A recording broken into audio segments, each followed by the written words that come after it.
Assalamualaikum warahmatullahi wabarakatuh. Perkenalkan kami dari kelompok 6 ingin mempresentasikan tugas makalah yang berjudul Akibat Hukum Pengalihan Harta Kekayaan Yayasan yang disusun oleh Aldi, Elvira, dan Lulu.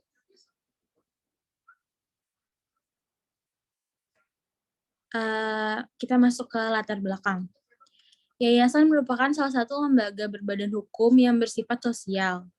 Yayasan didirikan berdasarkan Undang-Undang Republik Indonesia Nomor 16 Tahun 2001 tentang yayasan dan revisinya Undang-Undang Nomor 28 Tahun 2004. Berdasarkan Undang-Undang Yayasan, kemudian dibuat berbagai peraturan yang berlaku di yayasan guna mengatur dan menetapkan berbagai hal seperti misalnya tugas dan tanggung jawab organ yayasan yang terdiri dari pembina, pengurus, dan pengawas, dan tata tertib karyawan. Semua peraturan yang dimaksud kemudian dimuat di dalam akte pendirian yayasan dan anggaran dasar. Selanjutnya,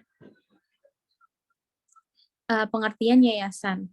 Pasal 1 Undang-Undang Nomor 28 Tahun 2004 tentang yayasan menetapkan bahwa yang dimaksud dengan yayasan adalah badan hukum yang terdiri atas kekayaan yang dipisahkan dan diperuntukkan untuk mencapai tujuan di bidang sosial, keagamaan, dan kemanusiaan yang tidak mempunyai anggota-anggota. Yayasan merupakan salah satu lembaga berbadan hukum yang bersifat sosial. Kekhasan yayasan yang membedakannya dari berbagai lembaga berbadan hukum lainnya adalah yayasan bergerak di bidang sosial, keagamaan, dan kemanusiaan.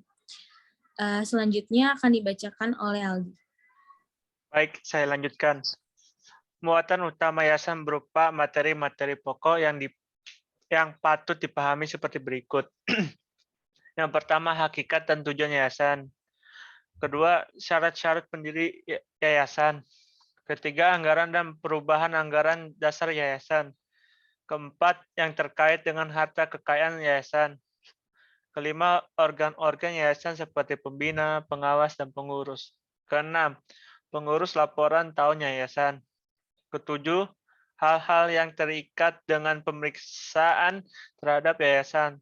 Kedelapan, pembubaran yayasan. Kesembilan, peraturan mengenai yayasan asing. Dan kesepuluh, sanksi-sanksi dan sebagainya. Karakteristik yayasan yang terikat dengan jelas yakni yayasan sebagai badan hukum, yayasan mempunyai kekayaan tersendiri, yayasan mempunyai tujuan di bidang sosial, keagamaan, dan kemanusiaan. Yayasan tidak mempunyai anggota.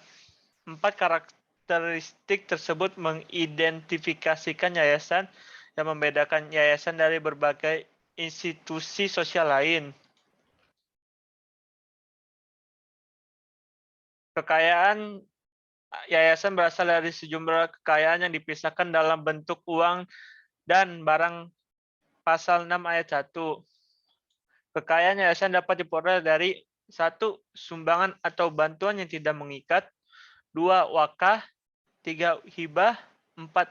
Hibah wakaf. Dan 5. Memperoleh lain yang tidak bertentangan dengan anggaran dasar yayasan dan atau peraturan lain yang berlaku. Perolehan lain, yaitu misalnya dividen, bunga tabungan bank, sewa gedung, atau perolehan lain dari hasil usaha yayasan.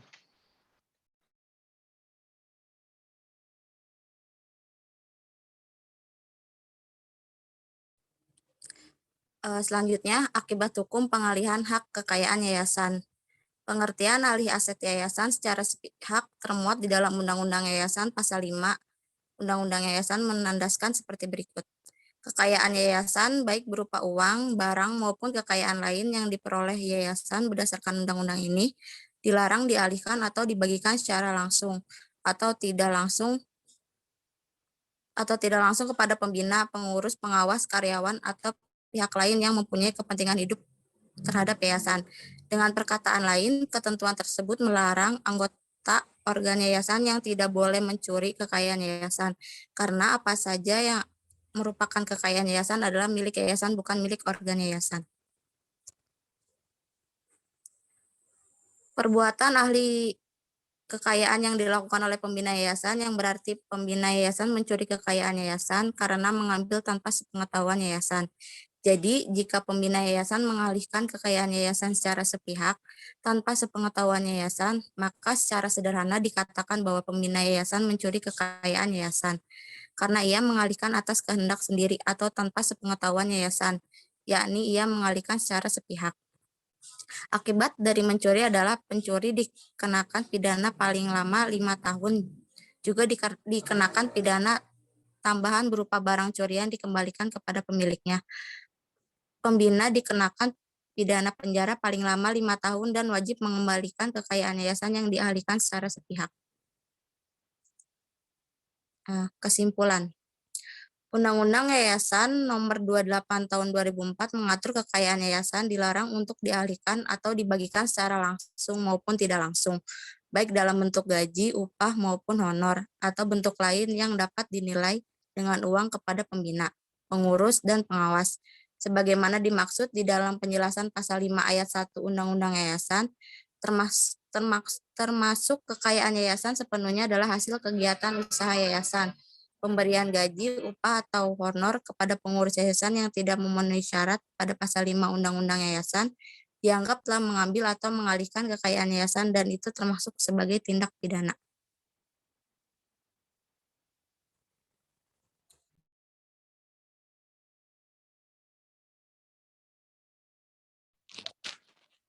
Sekian presentasi dari kelompok kami.